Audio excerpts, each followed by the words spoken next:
Peter Hatton with you again to talk on Isaiah 51 and 52. And apologies for previous broadcasts where I was a little bit in the dark. After some feedback, I've decided to move downstairs and get a bit more light rather than in my study. So whether or not seeing my happy smiling face in more light is a good thing or not, I'll leave you to decide. Be that as it may, we're coming now into this part of Isaiah, which for the last 10 chapters, the background has been not the great crisis of the 8th century BC, the Assyrian invasion, but a very different time of crisis.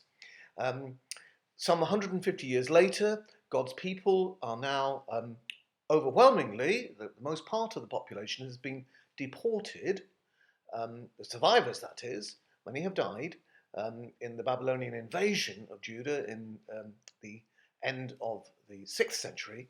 Now they are in Babylon itself as what you might call them forced guests of the Babylonians. They're not quite in slavery.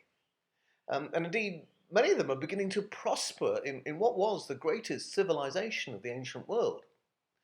But in their hearts of many of them burns a fierce yearning for Jerusalem, for a return to Zion, and with it the re-establishment of their national life together in a way in which they can truly honour God by living together as an independent people.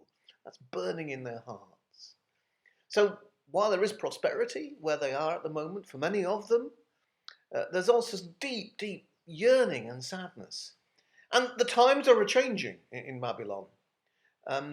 The old Babylonian kingship is in crisis, really. The king, Nabonidus, and his heir and co-regent Belshazzar are making a bit of a mess of things as far as Babylon is concerned. And waiting in the sidelines is the new ruler, Cyrus, king of Anshan, leader of the Persians, an ethnic group who now seek to take over the Babylonian Empire under Cyrus. And that's coming. This is a time of great uncertainty and indeed fear for everyone in Babylon, not least God's people. What to do in this crisis? And these words that we now hear, like other prophecies we've already received, are words of great hope in this crisis. God is on the move.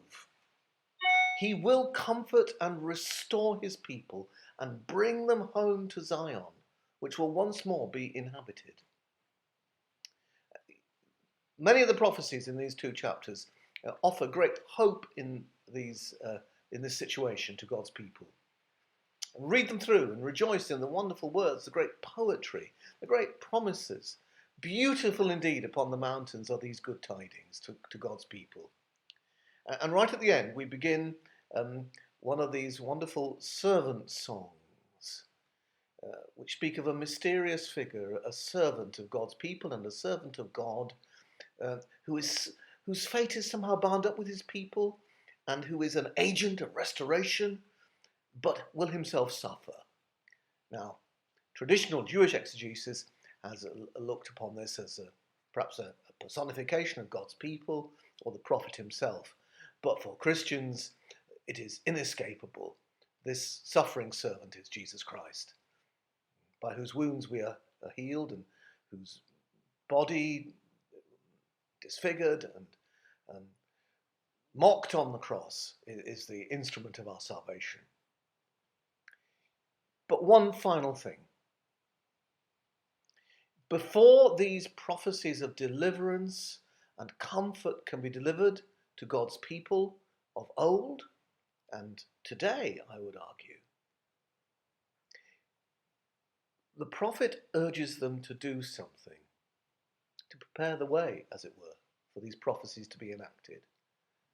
To look backwards, to look back to Abraham and Sarah, the rock from which we were hewn, the quarry from which we were quarried.